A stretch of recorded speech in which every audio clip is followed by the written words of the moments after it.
Kevin O'Leary is here.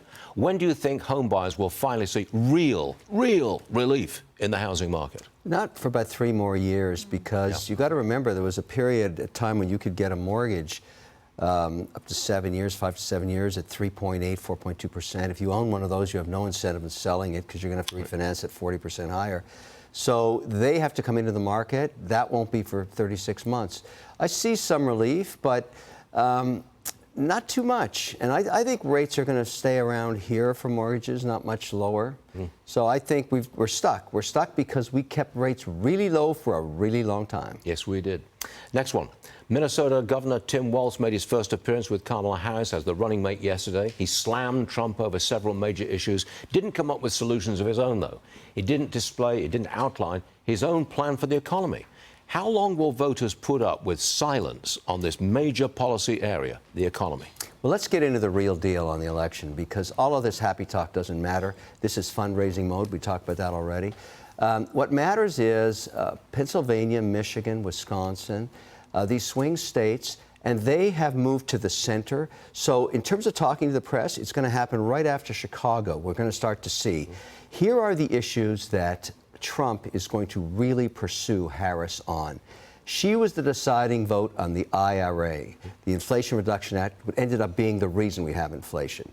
He will nail her for that. He will nail her for the border. He will go after her on killing fracking in energy. He will obviously want to talk to her about foreign affairs, defunding the police, hard on crime. He will pound her on those things. The press will then take that pounding and say, what are your answers? And we'll begin to see how well she can pivot the party to the center to be able to be competitive in these states. Michigan's a huge problem because Trump only won by 37,000 votes last time. And they've got 100,000 Muslims there that are very unhappy with the Democratic policy in the Middle East war.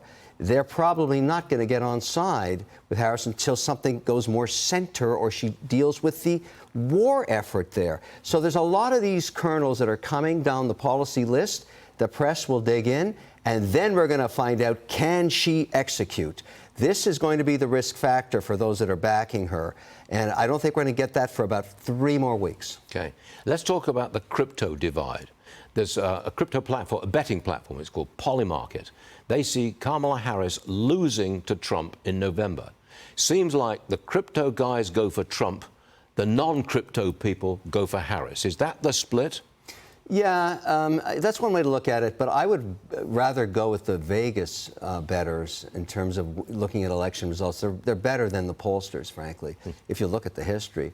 I don't think anybody can call this race right now. We've got to get into the policy wars and hopefully the debate wars. I want to remind you, Stuart, back when Trump was debating Clinton, there was a day when the football games are on. It was a Sunday, I believe, and I found myself watching that debate being more entertained than football, which never happens.